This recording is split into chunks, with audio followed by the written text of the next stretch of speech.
Assalamualaikum warahmatullahi wabarakatuh. Selamat pagi, siang, sore, maupun malam bagi Anda semua yang menonton video ini. Di sini saya akan membahas tentang ekosistem. Bagi yang tidak tahu tentang ekosistem, di sini saya akan menjelaskan tentang ekosistem dari mulai pengertian, jenis-jenis, dan hubungan antar komponen di lingkungan sekitarnya. Sebelum itu, perkenalkan, nama saya Dimas Rizky Setiawan. Di sini saya mahasiswa Universitas 11 April Sumedang, Fakultas Keguruan dan Ilmu Pendidikan, Program Studi PGSD kelas 2E. Kita mulai saja. Ekosistem adalah suatu sistem ekologi yang terbentuk oleh hubungan timbal balik tak terpisahkan antara makhluk hidup dengan lingkungannya. Ekosistem bisa dikatakan juga suatu tatanan kesatuan secara utuh dan menyeluruh antara segenap unsur lingkungan hidup yang saling mempengaruhi. Ekosistem terdiri dari dua komponen. Yang pertama ada komponen biotik dan yang kedua adalah komponen abiotik. Di sini saya akan menjelaskan tentang pengertian komponen abiotik dan biotik. Komponen biotik adalah komponen lingkungan yang terdiri atas makhluk hidup. Pada pokoknya, makhluk hidup dapat digolongkan berdasarkan jenis-jenis tertentu, misalnya golongan manusia, hewan, dan tumbuhan. Makhluk hidup berdasarkan ukurannya digolongkan menjadi mikroorganisme dan makroorganisme. Sedangkan komponen abiotik adalah makhluk tidak hidup atau benda mati. Contohnya itu air, suhu, udara, cahaya matahari, tanah, topografi, dan iklim. Ke pembahasan selanjutnya, yaitu saya akan menjelaskan tentang jenis-jenis ekosistem. Yang pertama adalah ekosistem air atau akuatik. Seperti namanya, komponen abiotik dan biotiknya sebagian besar adalah air dan mampu bertahan hidup di perairan. Ekosistem air terbagi menjadi beberapa ekosistem. Yang pertama ada ekosistem air tawar, merupakan ekosistem dengan habitat yang terdapat air tawar yang kaya dengan mineral dan pH sekitar 6. Kondisi di permukaan air tidak selalu tetap kondisinya, ada fase naik dan turun. Bahkan suatu ketika air tawar dapat mengering karena cuaca yang tidak menentu. Contohnya ekosistem air tawar yaitu sungai. Yang kedua adalah ekosistem laut, merupakan ekosistem yang terdapat di perairan laut, terdiri atas perairan dalam, ekosistem pantai pasir dangkal atau litoral, dan ekosistem pasang surut. Gambar di samping merupakan contoh gambar ekosistem air tawar dan air laut. Ke ekosistem yang kedua yaitu ekosistem darat atau terestrial. Ekosistem darat tergantung pada iklim dan gangguan lainnya. Iklim mempengaruhi tumbuhan dan hewan yang dapat tumbuh dan hidup di dalam lingkungan tersebut. Namun dalam ekosistem daratan juga, ekosistem darat terbagi menjadi beberapa ekosistem. Yang pertama adalah ekosistem hutan. Ekosistem hutan adalah unit lahan tegakan pohon kayu yang terdiri dari semua tanaman, hewan, dan mikroorganisme atau komponen biotik yang berfungsi secara bersama-sama dengan komponen abiotik dari lingkungannya. Yang kedua adalah ekosistem padang rumput. Adalah ekosistem yang terjadi di daerah padang rumput. Artinya interaksi yang dilakukan oleh organisme-organismenya padang rumput dengan komponen-komponen abiotik atau biotik yang berada di lingkungannya. Yang ketiga adalah ekosistem buatan.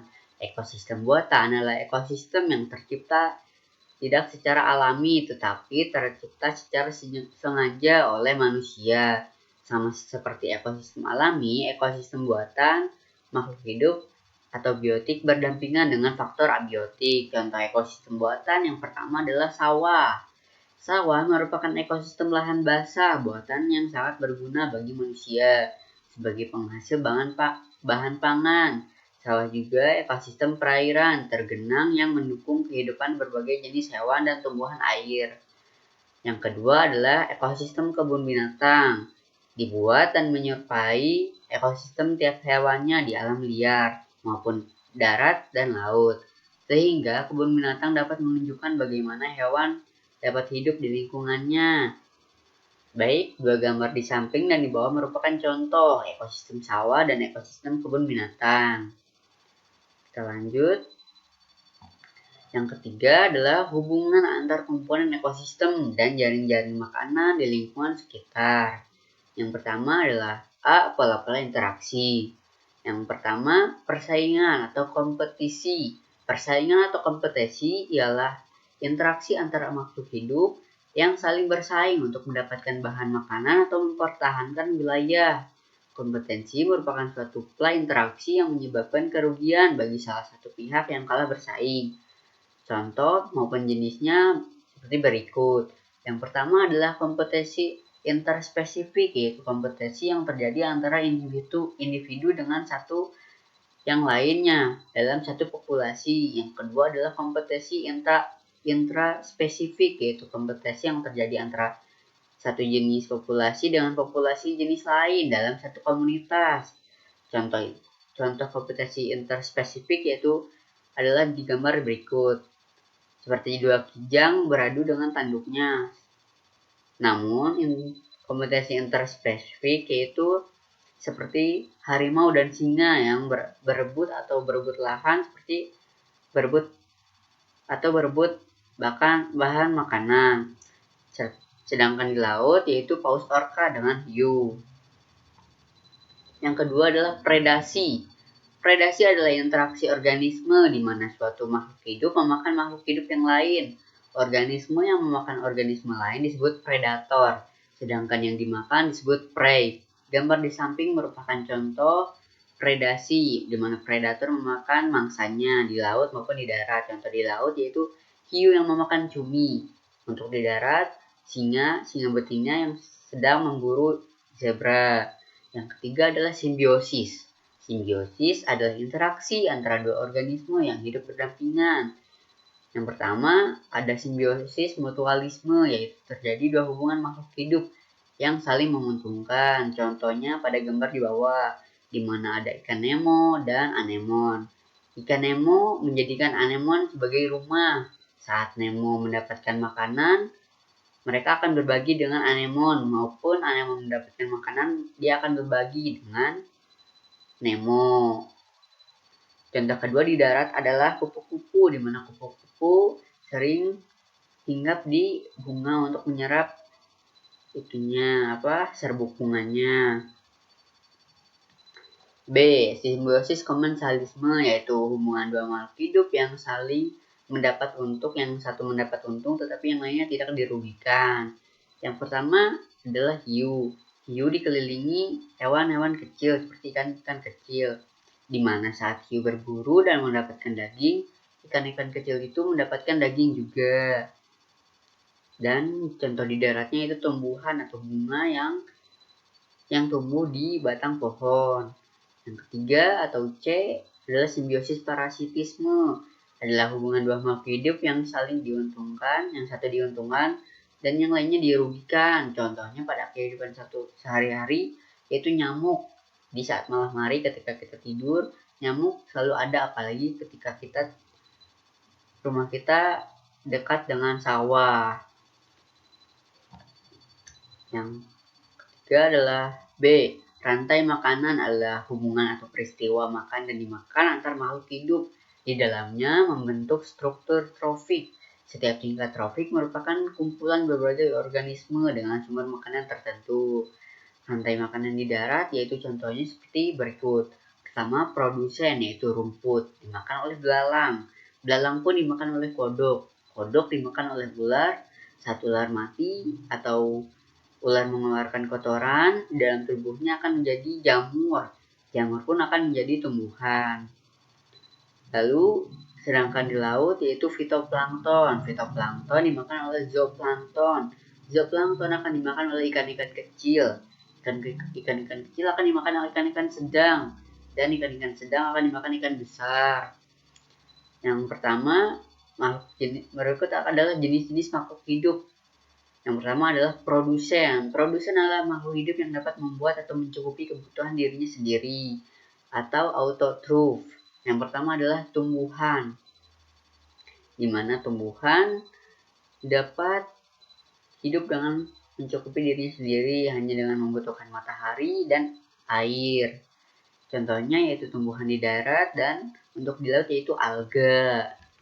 Yang kedua yaitu konsumen. Konsumen adalah semua makhluk hidup yang tidak dapat membuat makanannya sendiri atau heterotrof, sehingga makhluk hidup tersebut dapat menelan atau mencerna sebagian, bahkan keseluruhan makhluk hidup lain sebagai bahan makanan organik. Contohnya sebagai hewan di daratnya yaitu gajah, jerapah, elang, orangutan, kura-kura, harimau, leopard, hyena, dan lain sebagainya. Yang ketiga adalah decomposer, adalah organisme yang menguraikan bahan makanan organik menjadi anorganik untuk kemudian digunakan oleh produsen. Untuk di darat yaitu jamur dan untuk di laut yaitu bintang laut. C. Jaring-jaring makanan. Jaring-jaring makanan sebenarnya adalah rantai-rantai makanan yang saling berhubungan satu dengan yang lainnya. Jaring makanan sebenarnya adalah gabungan dari beberapa rantai makanan yang saling terhubung dan dikombinasikan sedemikian rupa membentuk jaring. Untuk menjelaskan jaring-jaring makanan sangatlah sulit karena membentuk jaring tersebut penjelasannya haruslah satu-satu, seperti contohnya rumput dimakan oleh belalang dan kijang. Kijang dimakan oleh cheetah dan saya sampai bingung teman-teman menjelaskannya. Rumput dimakan oleh belalang, belalang dimakan oleh burung, burung dimakan oleh ular, ular pun dimakan oleh elang. Lalu ada tikus, tikus dimakan oleh rubah, rubah dimakan oleh ular. Lalu rumput dimakan oleh kijang, kijang dimakan oleh cheetah, cheetah pun dimakan oleh elang. Rumput juga dimakan oleh badak, badak juga memakan pohon. Pohon juga dimakan oleh jerapah, lalu jerapah dan badak dimakan oleh singa. Penjelasan mengenai jaring-jaring makanan sangatlah sulit, membutuhkan penglihatan yang sangat jelas. Baik, mungkin sudah cukup sekian dari saya untuk menjelaskan yaitu ekosistem dan makhluk hidup. Berikut adalah pengembangan media pembelajaran berbasis audiovisual yang saya kembangkan. Sekian dan terima kasih. Mohon maaf apabila ada kekurangan. Semoga materi dan pembahasan yang saya sampaikan mendapatkan fungsi bagi teman-teman yang membutuhkannya. Semoga berguna di kemudian hari. Mohon maaf apabila ada kekurangan dari segi tutur kata maupun materi, karena saya masihlah pemula dalam hal seperti ini. Sekian dari saya. Wabillahi taufiq wal hidayah. Wassalamualaikum warahmatullahi wabarakatuh. Dadah.